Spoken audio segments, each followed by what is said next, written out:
मुझे आज इस रेल संशोधन विधेयक 2024 पर बोलने का अवसर दिया है, जिसके लिए आपको और अपने दल के नेता एवं खूंटी लोकसभा क्षेत्र के महान जनता को दिल से धन्यवाद करता हूं।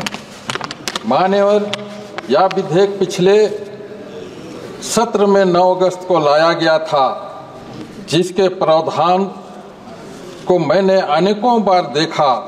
दरअसल मैं यह ढूंढने की कोशिश कर रहा था कि इस विधेयक से देश के हित में तथा हमारे राज्य झारखंड के हित में रेल की व्यवस्था में क्या सुधार हो पाएगा।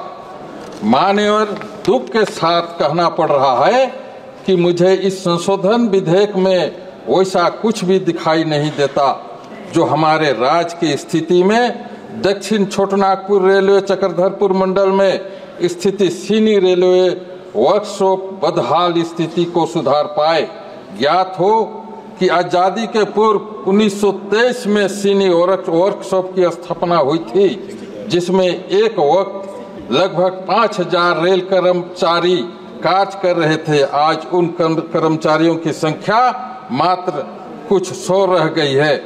वहां की मशीनें पुरानी हो गई है और उत्पादन कार्य ठप है। क्या रेल मंत्री बताएंगे इस रेल विधेयक चक्रधरपुर रेल मंडल की सीनी वर्कशॉप की सेहत में क्या सुधार हो पाएगा? इस विधेयक के पेज 5 पर वित्तीय ज्ञापन है, जिसमें लिखा गया है कि यदि यह विधेयक अधिनियमित किया जाता है तो उसमें भारत के संचित निधि की आवर्ती और अनावर्ती कोई वित्तीय व्यय पर परिवर्तन नहीं होगा।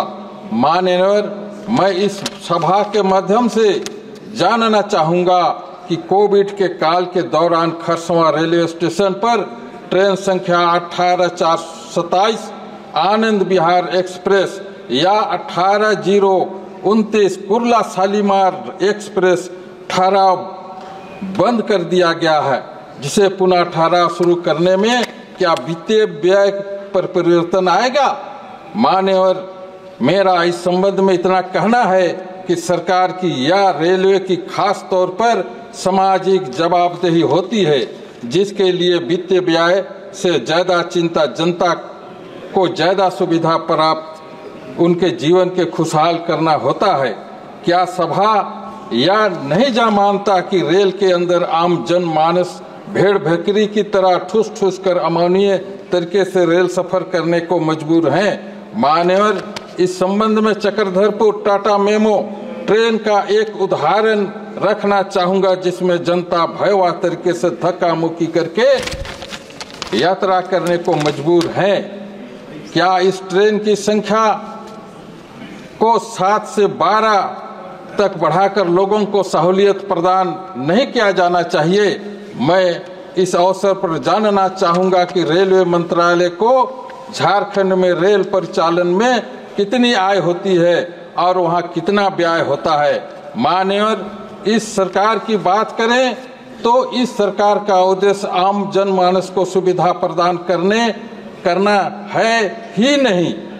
अक्सर प्रधानमंत्री जी वंदे भारत ट्रेन की शुरुआत करते दिख जाते हैं। क्या सत्य नहीं है कि वंदे मातरम का परिचालन व्यय आय की तुलना में काफी कम है? मैं वंदे मातरम ट्रेन परिचालन के खिलाफ नहीं हूं, या स्पष्ट करता हूं कि बल्कि मेरी राय है कि वंदे मातरम ट्रेन को एक रेलखंड में 1 जोड़ी के बजाय 10 जोड़ी चला दें। लेकिन जो साधारण मेमो मेल एक्सप्रेस ट्रेन में सफर करने वाले लोग, उनका ध्यान रखा जाए।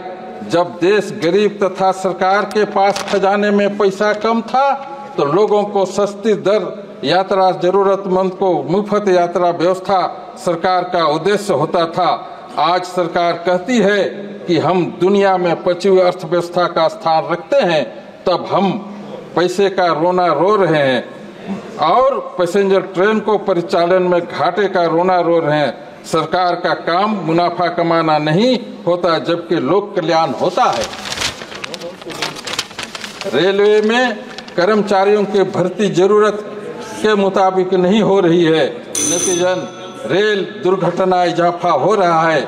इस विधेयक को माध्यम से रेल प्रबंधन और प्रभावी करने की बात कही जा रही है, साथ ही जोनल स्तर पर अधिकार जाने की बात की जा रही है। क्या रेल मंत्री बता पाएंगे कि मेरे लोकसभा क्षेत्र के अंतर्गत खूंटी कर्रा मुख्य पथ पर कर्रा में रेलवे ओवरब्रिज बनाने की लंबित मांग को पूरी हो जाएगी, जो बहुत से मालगाड़ियों के आवागमन के कारण आम जान मानस में आवागमन में हो रही असुविधा को दूर कर पाएगी। अतः उक्त समस्या को दूर किए बिना यह विधेयक अधूरा है और जन आकांक्षाओं पर खरा नहीं उतरना, इसलिए मैं इसका विरोध करता हूँ। Thank you Shri Amra Ram, honourable member Amra Ram.